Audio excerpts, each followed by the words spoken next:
Welcome to the Private Practice Startup, where we inspire you from startup to mastery. We chat with entrepreneurs, experts in the mental health and business arenas, and successful private practitioners to give you the tools needed to make your dream practice a reality. Visit theprivatepracticestartup.com for awesome resources, free trainings, and so much more. Here are your hosts, Dr. Kate Campbell and Katie Lemieux. Hey there, Startup Nation. Welcome back to another episode of the Private Practice Startup Podcast. I am one of your co-hosts, Katie Lemieux, hanging out with my sidekick, business partner, colleague, friend, all of the above. What's up, Startup Nation? It's Dr. Kate Campbell. Yeah, Campbell. You just wanted to she's changing it at the fourth recording of the day.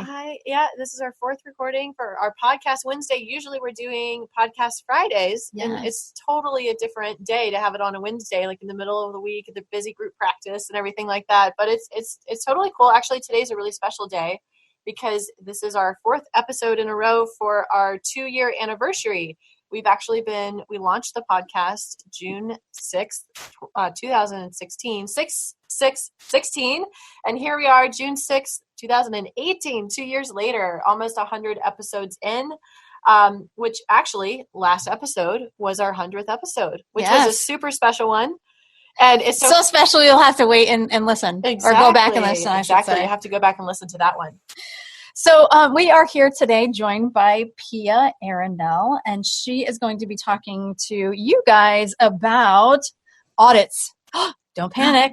Yeah. And what to expect. Did everybody go, eek, audit, eek? It makes you want to run the other way. How are you, Pia? I'm good. Thanks for having me on. Well, thanks for joining us for this very special topic. So we're going to be talking about that shortly. If you are a loyal member of the Startup Nation family, wanted to thank you for being with us from the beginning to the middle to wherever we are now and continuing on our journey. If you're brand new to our Startup Nation superhero family, we are giving you the warm welcome, and we invite you to take advantage of our free gift to you, which is our A to Z cheat sheet, essentials for building and growing your dream practice. Head over to privatepracticestartup.com, over to the resources tab, and grab your A to Z cheat sheet. And like we've been announcing on the other episodes, is we've completely revamped the A to Z, not the cheat sheet itself, but you actually also get 5 days of private practice building emails to really help you get a jump start or refine your private practice wherever you are. Mm-hmm. So why don't we hear a message from our sponsor? Yes, before we get started for today's episode, let's take a quick sponsor break. And as therapists, you guys want to make a greater difference in the world. And in order to do so, your clients need to have a really effective experience in their work with you. And one of the important aspects is actually having them follow through with any assignments or homework that you may give to them to work on outside of the therapy sessions. But as we know, a lot of times the clients won't follow through with homework. And so there's actually an app for that. You know how there's that saying, there's an app for that. There's an app for everything. Well, there's a homework app called TheraChat, and it actually makes it really easy for you as a therapist to engage with your clients in between sessions, and clients love using it as well. You can actually use pre-made homework assignments or create your own homework assignments for clients to do in between sessions. You can transfer documents, you can send unlimited messages, and the cool thing is that it's fully secure, it's HIPAA compliant, and they have both a website and app, so it's really easy to use. The therapists who are using TheraChat describe it as revolutionary and as an essential companion. So just to try TheraChat now and experience it yourself, use the coupon code ThePrivatePracticeStartup. It's the coupon code is TPPS, as in The Private Practice Startup, and you're going to be able to get your first month for free, which is a total value of $40. Make sure to go to the show notes, be able to click the specific link that will take you to TheraChat for the coupon TPPS, and enjoy. Yes. So I actually, this is why I love the therapist Facebook groups. I got to really enunciate that. We've been talking for hours now. I inspired your tongue twisting moment. I had one a moment or two ago, but we're just going to roll with it. Yeah. And so sometimes I like to look on the therapist Facebook groups, and especially on like the marketing days, right? And that's actually how I found Pia, and I reached out to her because she had posted something about audits and things like that. And I said, wow, what a great topic, because we do have quite a few people in our audience that do bill insurance, and with insurance there's a possibility of an audit. So how did you become an expert, Pia, at handling audits and not panicking? I think fear is a great motivator, right? So I originally, before I was in private practice, I worked in transitional home for women and children, battered women and children. And we worked with the VA, a couple of different government agencies, and they would come yearly and audit our files.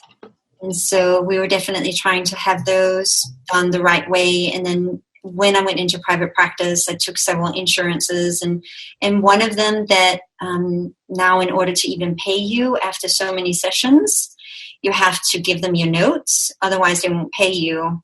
And I work with PTSD, trauma, EMDR, so I saw people long term. So that's how I just got used to know what insurance companies would expect, what they want, how I could deliver that. And if I remember correctly, didn't you say something like you had submitted some either billing information or audit information and something was like mixed up or whatever, and then you got like flagged and then they started auditing you like every year? Was that the story? Yeah, I think what happened, I mean, again, I don't know what the insurance company's motivation was, but I had seen one client 3 times in a week because that person had some suicide ideation. And then I invited the family in for a session as well, and that was the 3rd session. And so when some files got pulled, that was amongst them. And then the following year, I'd done the same thing with another client that also had suicide ideation. And the same thing happened. So I don't know how that I got triggered in the system. But when I called in Blue Cross Blue Shield to ask why, they just said, well, you know, you're on the lucky list, so every year we're going to ask for some files. And I'm like, did I like upset some auditing god in a past life or something? How did I get that lucky? So I passed all of them, so that's the great news.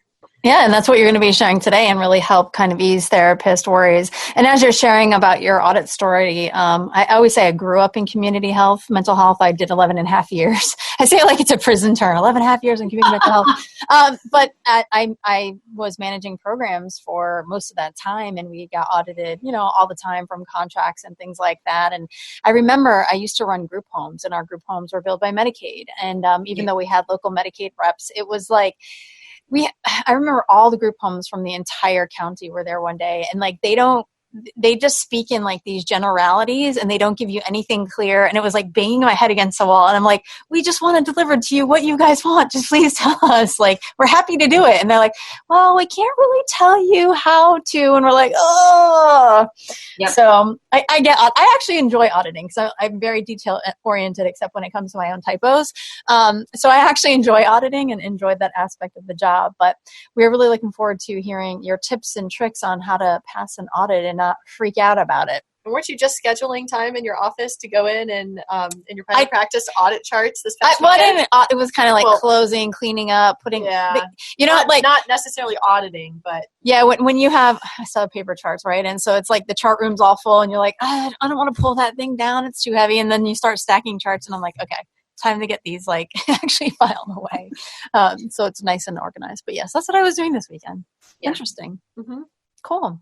So yeah, Pia, share with the audience a little bit about some of the things that they need to know. Can they like prepare before an audit? Like what's important when an audit comes? What do they need to know?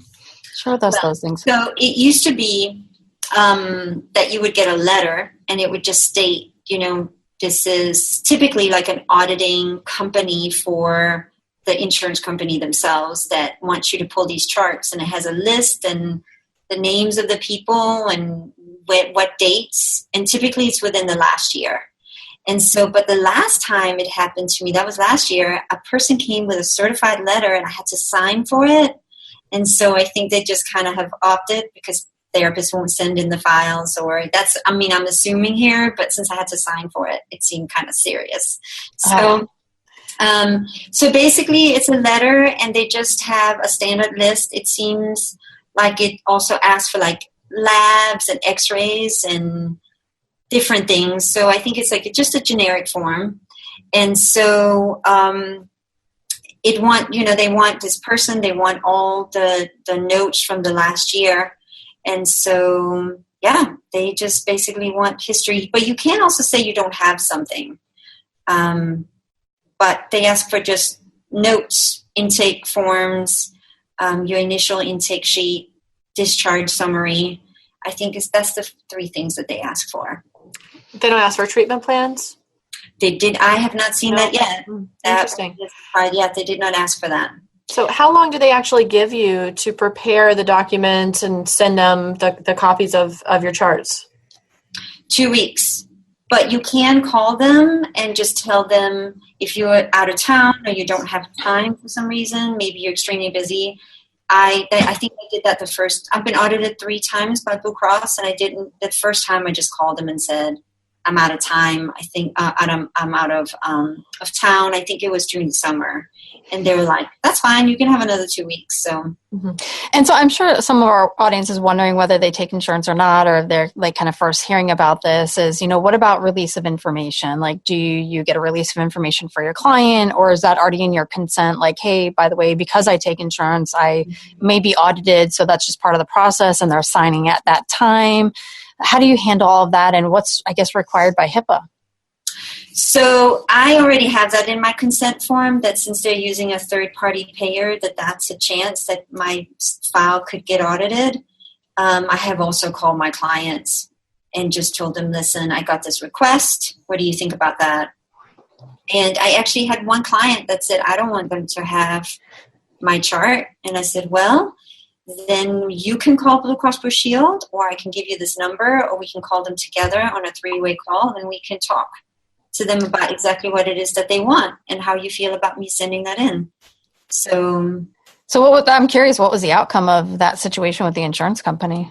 The insurance then asked if I would write a summary letter of diagnosis, treatment interventions, outcome, and whether they're still seeing me or not, or, that was pretty much it. I really like the approach on how you empowered your client and supported your client through that process, because it is their medical record, you know what I mean? And this is kind of where we talk about like the limits of confidentiality in regards to, insurance companies, third-party payers, and things like that. Exactly. Yeah. And so once you send in the documents and they're auditing it, like, then what's their process? What do you know? Have they ever taken money back, or what's the reason that they take money back? I know I just threw like a ton of questions at you, like I usually do. My mind just starts running. Sorry. Just one. What's the process after you send in the information? So the first time I was really nervous about the outcome of my audit, right? So I called them myself and I'm like, did you really receive all of that? And they're like, yeah, you passed with flying colors. And the reality is the person's file, I don't think anybody would have had the time to completely read it. So I don't know how they did that. I don't know what the process is on the other end. But if you have to send something in, first of all, you can always call and ask if you can have more time, right? All they can tell you is no. And then once you send it in, you can always follow up and check in with them. That is better, I think, than walk around and being nervous about it. Gotcha. So knowing that your charts could be audited and, called to be submitted, how much do you decide to actually write in your notes with what your clients are telling you and what to keep out as far as detail-wise? How do you navigate that? I'm actually super vague in my notes unless somebody is suicidal or homicidal or there's something that I need to report. I don't work with children anymore, but if there's some kind of mandatory reporting, I document that so much in all its details. But besides from that, so my first note starts out, and the first thing I want to do as a clinician is to justify my diagnosis, because that is what the insurance company want in order to pay me and in order to verify that it's billable.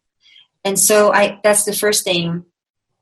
And so that's straight out of the DSM for me. I have that pre-written in a document that I have done with people when I've done a consulting hour. Is I've taken all these disorders that I typically treat and I have typed out everything that they would have in order to qualify for that diagnosis. And so I go over that with them, and that's my first note. And in the bottom of the note, I have whether somebody has suicide ideations or not. If they deny it, I state that. And then the last couple of sentences is a short treatment plan which is basically these are the goals for treatment. It could be emotion regulation skills or decrease anxiety and depression, doing A, B, and C. And then the modality that I'm going to use, whether it's individual or couples counseling or whether it's cognitive behavioral or EMDR. Mm-hmm. And that's my first note. And I don't write anything about people's personal lives. I just write their symptoms. That's it. I don't put any details about they're fighting with their husband or none of that. It's straight out of the DSM and why I would give them that diagnosis. So in subsequent notes, how do you determine what you include? So then I refer back to the diagnosis, right? I would write, for instance, how my first couple of sentences is about the person's state of mind, what level their anxiety is at, and then topics of discussion like relationship dynamics or stressors in the person's life. And then after that, it's interventions. And then, so it's state of mind, the theme of the session, the interventions that I use. And so if I've used EMDR interventions, I'll state that. If I have used cognitive behavioral interventions, I'll state that. And then at the end of it, how they're progressing, what's getting better and what still needs to work. As you talk at our world, well, Kate and I, in helping other therapists build and grow their practices, we're always talking about marketing and how to market to your clients. And we really talk in like layman's terms. And so in our notes specifically, and especially if you bill insurance, you're actually going to talk all the therapist jargon. So all the stuff that we talk about, you have to talk about that. Like, don't talk about like marketing stuff that way. That's really important, and really identifying all those treatment-based interventions, the things that insurance companies want to see and things like that. So this is where we use our therapist jargon. And maybe it's just because we're always so in the marketing talk, then we don't use therapist jargon all the time or a lot, but this is definitely the place for it. Yeah, and same thing. I don't use these terms with clients, right? I don't talk about cognitive behavioral therapy. I talk about what do you feel? What do you think? What are your stressors what were your stressors this week? That kind of stuff. Definitely not. But insurance companies, honestly, my understanding is that they want to know what I did. Right. So the person presented with PTSD, and what did we do to work on that in the session? And so they want all my interventions for that. And so when they've told you, like, you've passed your audits with flying colors, do they tell you what you've done well, like what they want to keep seeing? Nope. No, right. Exactly. The vagueness. They don't really overwhelm me with information, I have to say. Okay. So yeah, nothing but beyond that. So and then at the end they want a treatment plan, discharge plan, and my discharge plan is basically just check marks, right? Mm-hmm. Basically, how many times did I see the client? Did they progress or not? And did they get a referral? Where did they go afterwards? Mm-hmm. Very simple. Mm-hmm. I've turned my life into copy and paste, basically, and check marks. When it comes to your practice. Which brings up another thing, and I'm not endorsed by them, but I use Note Designer. Have you heard of it to write my notes? No, we'll definitely put that on our show notes. It's amazing. It's like you pay a one fee, and you can install it on your computer, and then basically you open it up, and it's so you can, all the feelings come up, so you just click on the feelings that your client has. And then there are all these themes, like hundreds of them, and you can add them. If you do a specific type of therapy, you can add some yourself and click on them. And then there are interventions, and then how the client progressed. And it's pre-written sentences. It's already, I don't know if they checked on if they would pass an audit, but it's beautiful. I mean, they're amazing. I swear by it. And you just basically click your note, and there it is. And you can just copy and paste it into whatever your electronic health record is, whether it's Simple Practice or there's a couple other ones. And is that a one-time fee, or it's a monthly reoccurring cost? It's a one-time fee. Wow, that's a really cool resource. We haven't heard of that yet. Yeah, we'll have to look into that. We'll add that into the show notes for sure. And I think you can download it on several computers. So even if a group practice wanted to share it, you can do that. That's great. And so you had mentioned you use an EHR, you use Simple Practice, or you said okay. And so then you're able to upload the note into Simple Practice is what you're saying? Yeah, I just write it in Note Designer, and then I just copy and paste it straight into Simple Practice, and it's done. 20, maybe 30 seconds if I have to add somebody's medication change at the bottom of the note. Nice. So, that's really speedy. Yeah. And so just out of curiosity, I mean, I know you use Simple Practice, so you probably can only speak on them, but in the case of an audit, do they have a HIPAA compliant way to send the information, or do you actually have to print it out and put it in the mail? Like, how do you send it? That's how you can fax it to them. Okay. If you have one of those great fax machines where you can just stick the whole file, and it would just do all the pages for you. Otherwise, it takes forever. But otherwise, I just print them out and put them in the mail and then send them in. And then do they send you like a document after, like your case has been reviewed, you've passed? Nothing. Nope, nothing. I can see where the anxiety is here. No news is good news. No news is good news. But I would want to know something just so I don't, Yeah. Hence, the first time I did it, I called them back. I'm like, did you get it? How did it go? Do you need anything else? And they're like, no, you're fine.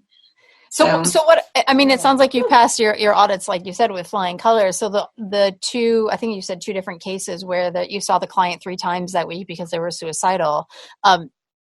They were just probably wanting to check like why you were seeing them 3 weeks. And then you had the notes to substantiate that. And that's really important. And when I used to actually like teach note writing in the programs that I ran, we talked about that, like being vague in regular notes, but we said if there's a critical incident, right? Child abuse, confidentiality breach, things like that, is you want to do the he said, she said, like this happened, this happened, this happened. So cool. So any other kind of final thoughts for therapists in regards to audits? Yes. So I had actually, in one file that got pulled, I had billed the wrong client, same initials, wrong client, right? So now the bills I had sent to the insurance company did not match the client. So I had a little bit of a freak out moment. Little hiccup there. I should say that was pretty intense. And so the person that does my billing, her name is Victoria Benson. She's awesome. I called her. I'm like, oh my gosh, I'm freaking out. She's like, Pia, relax. I'll handle this. And so she just called the insurance company and told them what happened and that the file was getting audited. She sent in a remittance where you correct a claim, and then we just attached that to the file, and it was fine. So, crisis averted. I know. I mean, when you sit there with your own thoughts, or when you talk to people who've never been audited before, maybe. It's you can have all your fears come up about what could possibly happen, and none of it has happened yet. So that's pretty good. Great. I mean, in the case of a mistake of billing like that, we're human, and it's so easy to make a mistake like that. But then on the flip side, you see so much happening with like insurance fraud and Medicare fraud, and we're down here in South Florida, and there's a lot of Medicare and Medicaid fraud. We're like one of the highest areas in the company, or in the country. And I actually worked for a company at one point in time. I left the company like 9 months before they got in huge trouble with the feds for $69 million in oh my gosh in fraud. It chills as you talk about that story. It was so scary. Yeah. So when you were just talking about this little mistake, obviously we're human. We're going to make mistakes. We have to try and, do our best to avoid them. Mistake is very different from actual insurance fraud, but I would be in that moment like, oh my God, they're going to think I'm trying to do fraud. And I would be like totally freaking out. You know what's interesting that you said? I was talking to my chiropractor, and we're talking audits for some reason, and he knows someone who like does Medicaid fraud, and he goes, unless you're doing like fraudulent of 2 million or above, Medicaid doesn't even want to look at you because you're a little cheese. So unless you're like that big time, and if you're a solopreneur, I'm sure you're not billing 2 million because you don't have enough hours in the day. So if you make a little mistake, I think you're okay. I think, as long as you correct it. But the problem is when you sit there by yourself and you're going through your files and you start noticing mistakes, then you're like, right? And so I've talked to so many therapists who want to do the right thing. And I, and again, we've heard stories where people have had to pay back money because they would missed something out of a file. I think that's typically also with Medicaid. A couple of years ago where they were like, yeah, this is what we want your treatment plan, we want your notes. And then they would send you back that fax that said, yeah, we accept this treatment plan, but that doesn't mean that there's no problems with it. It's like, that's not very reassuring. And then I actually know a couple of therapists that I've had to pay back money. And so unless you're like independently wealthy, you don't want to pay back money. And it can be really nerve-wracking to not know exactly what has to be in a file, or maybe you feel like you're not confident with your notes and don't know if the right thing is in the note, right? So it can be really reassuring to just know, okay, this is the stuff I put in and it's done. Do you have any recommendations or resources either for therapists that maybe want some better training on note writing and or like a checklist in preparing for an audit? Do you have anything like that or know of any? I actually have a whole training process. It's a 1 hour that if anybody wanted to do that, they could contact me and I'll be glad to do that. Or I don't know who else has it, honestly. And did they contact you through your website? Because I know we have your website, or is it a different? If they go to my website, there's a contact page and they can contact me. They can also go to my Facebook page, which is my name, Pia Arrendell, LMFT, and contact me through there, and I'll be glad to help. I have sent people a file that, of course, all the personal information had been taken out, but it was actually one that was audited and it passed. And so they'll have an example of what needs to get done and they can do it. So, and then I'm available for questions afterwards. Okay, great. Wonderful. That's a great resource. Yeah, thank you for sharing that with Startup Nation. For sure. Awesome. Well, thank you so much for being with us here today and sharing about your expertise on auditing in regards to insurance-based practices. It's so important. And so Startup Nation, we hope you join us next time for Carol Clark, who is the creator of TheraLink. And this was really cool when we had done one of our paperwork webinars. The COO of the company had just happened to be on our webinar, and we gave TheraLink a shout out as a resource because they do HIPAA compliant video sessions. And then we created this nice little relationship. And so Carol is going to join us next time. I was going to say today. Next time. That's what happens when you do 4 hours of podcast recording. We're not doing 5 right? today, just 4. No. Just 4. So join us next time for that, all about video counseling and HIPAA compliance and all that good stuff. We'd love to hear your rates and reviews. Feel free to rate us or review us on iTunes, on Google, on Facebook. It just continues us to stay inspired by you, allowing us to inspire you from startup to mastery. Share the love. Yep, # share the love. Have a fantastic day, everybody. And until next time, whenever that is, maybe it's like right now. Maybe you're like you're doing a podcast marathon. Yep, you're binging on the podcast. Netflix. Yep. But anyways, so until next time, guys, you guys are amazing. We'll talk to you soon. See you next time.